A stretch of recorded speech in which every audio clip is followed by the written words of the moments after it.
अस्सलाम वालेकुम बच्चों, कल हमने सबक नंबर 11 टेलीफोन से मोबाइल तक का एक पैराग्राफ पढ़ा समझा। अब आगे देखो। डिब्बे के पेंदे से लंबा धागा निकलकर नीचे खड़े हुए दूसरे लड़के के डिब्बे से जुड़ा हुआ है। दूसरे लड़के ने अपने डिब्बे को कान से लगा रखा है।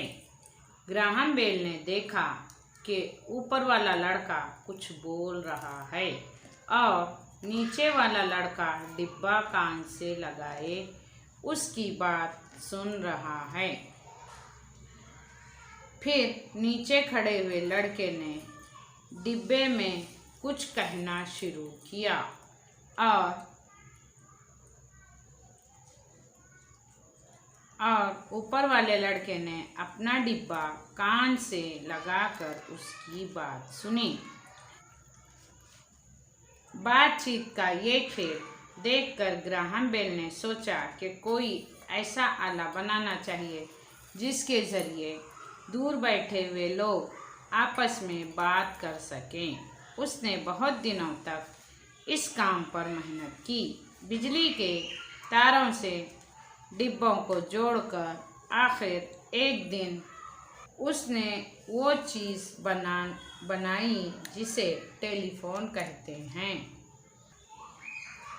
देखो बच्चों, इस तस्वीर में दो लड़के नज़र आ रहे हैं।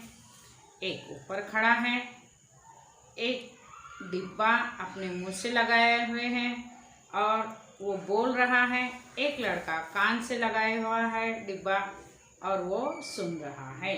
ग्राहम बेल ने ये दोनों लड़कों को देखा, डिब्बे पे बात करते हुए देखा।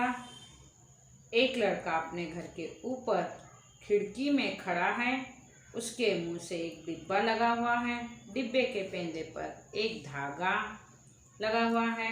दूसरा लड़का डिब्बे को कान से लगा रखा है। ग्राहम बेल ने देखा कि दोनों लड़के कुछ बात कर रहे हैं।